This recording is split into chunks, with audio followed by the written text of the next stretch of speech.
Finally, for the first time since Spyro the Dragon's release, Nesta is finally skippable. How? Let's figure it out. So, it's been a pretty good time lately for Spyro speedrunners. The one and only legend Days Bagabones, said by many to be the second coming of Tuval, even though he's right there, has been on the warpath lately, discovering new skips and tricks in Spyro 1. His most coveted discoveries so far are absolutely the new form of Coveless, a trick that lets you skip Delbin, North Cove, and Twilight Harbor, by the way, just in case you forgot, called Boneless, involving talking to the balloonist, lining up with this dock pole, flopping off it frame perfectly, then charging into this chimney stack and flopping off of that frame perfectly for just enough height to land you on the North Cove portal. And of course, the well-known at this point Early Nasty's Loot. Early Nasty's Loot was a trick that had been desired and theorized about since the game's release. If you asked anyone in the Spyro community before this trick was found if we would ever find a way to break into Nasty's Loot, they'd say absolutely fucking not.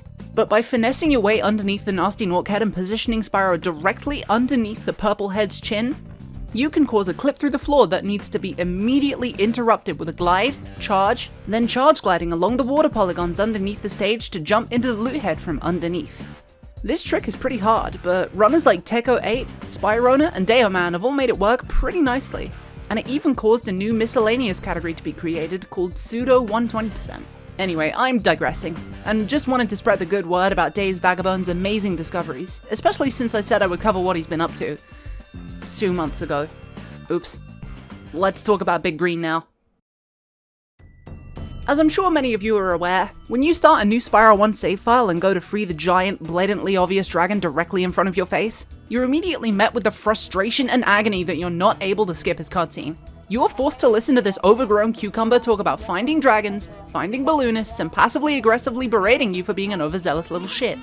You're only allowed to proceed when he's done running his Jim Henson's creature shop looking mouth and vanishes into the night.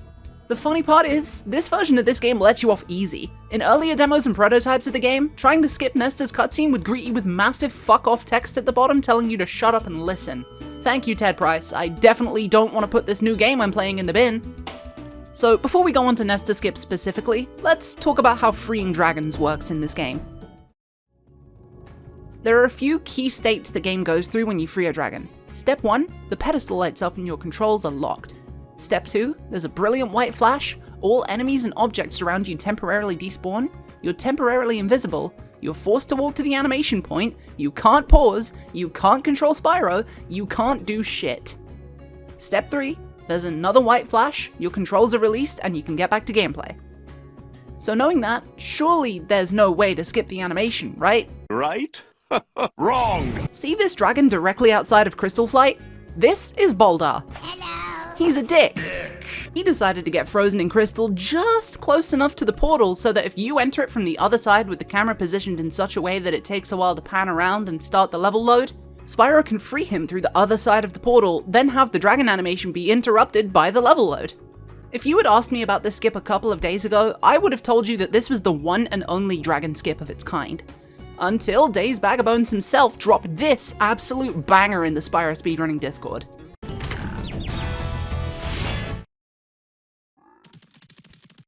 What just happened? Well, remember how I said your controls are locked as soon as the pedestal lights up? Well, I didn't say you couldn't be dying in that brief window between the pedestal lighting up and the very first white flash of the animation. If you somehow manage to get Spyro to die right at the very last second before that first flash, the game considers the dragon collected, but doesn't have the time to start the walk around animation before you die, causing you to lose a life, respawn at the dragon you just freed, and skip the animation entirely. So what about Nesta? There's no enemies or anything around him. Well, let me introduce you to a little known feature about this game that's actually pretty cool. See, when Spyro is falling and only part actionable with a glide, he's put into what we call the flop state, because he's flopping. Because it's so easy for Spyro to get stuck in certain spots in this game in this state, the game has a little soft lock prevention mechanism where if you're stuck in the flop state for too long, it will simply respawn you.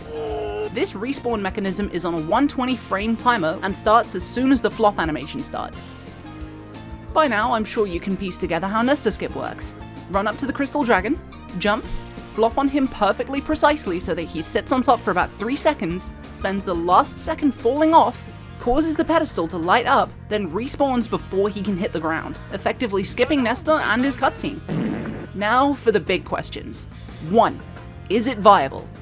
2. How much time does it save? Oh boy, do I have some bad news for you. Is it viable? Hell no!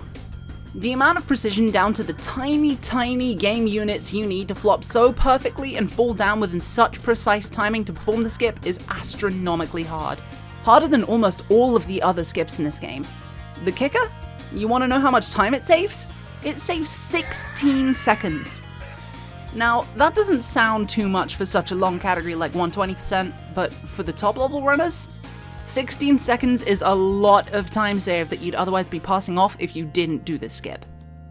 So, in conclusion, it's early days right now. Maybe some insane setup will be found that makes the skip consistent, maybe it'll remain hard as fuck forever and 120% will become even more painful to run than it already is.